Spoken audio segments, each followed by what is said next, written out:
Good morning, folks. It's not very often we start the news with something other than our star, and of course the major story gripping the science world this morning is nicely summarized in one image and caption here from the Weather Channel. Folks, last night we had the third special video of the holiday season on this topic. Linked below it were 6 more videos on the topic if you needed to catch up, and folks, still to come here before the end of the year. We'll have your severe events to watch for, the potential for cosmic lightning to strike our planet, and what other stars in the galaxy were watching for signs they too have hit the galactic current sheet.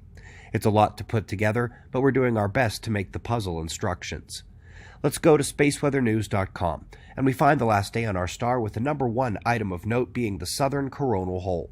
It will deliver intensified solar wind to Earth early next week, but meanwhile the solar wind here now is currently about to calm back down. Previous stream has crested and is beginning its descent this morning, with geomagnetic conditions returning to green from those minor instabilities. In addition to the elevated plasma filament activity, that bright spot incoming top left there must be monitored for sunspot development. None yet, but it is at proper latitude.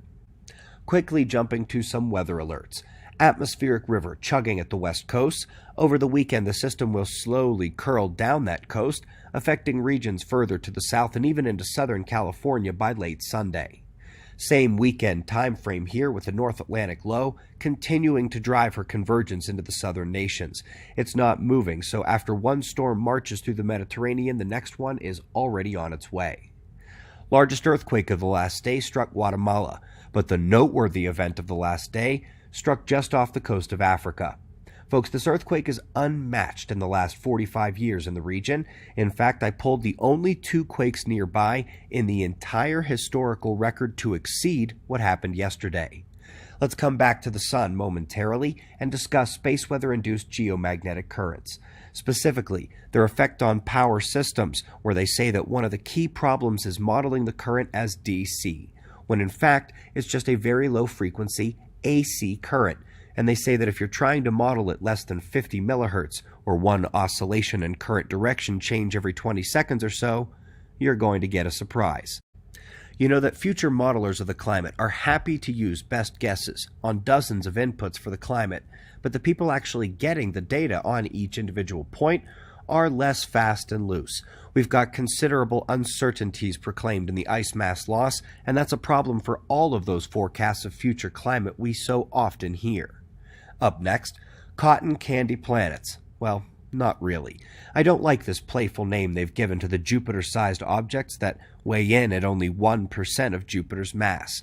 They say that 3 of these ultra-light, massive but not at all dense planets have been found at the same star, and that it will eventually strip away their outer layers, leaving the rockier versions of the trio behind.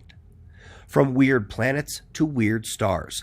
Folks, we've previously mentioned how WISE has detected cold stars, some only as hot as a pot of coffee, one that dips below freezing. If we've seen water vapor in the sun's atmosphere, it could snow on that cold star.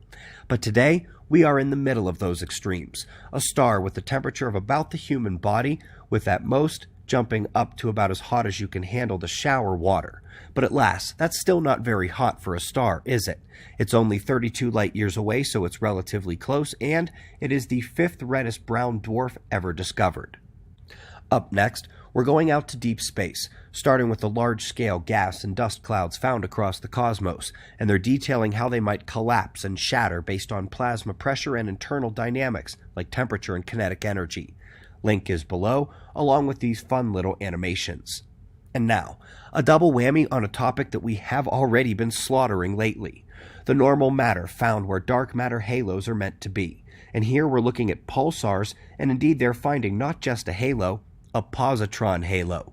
These carry the same positive charge as a proton, but a positron has only the tiny size of an electron. We detect them quite often as part of the cosmic ray spectrum here at Earth, and indeed, we've got a great confirmation of the normal matter surroundings just at a pulsar. And so let's go ahead and take that up to another level.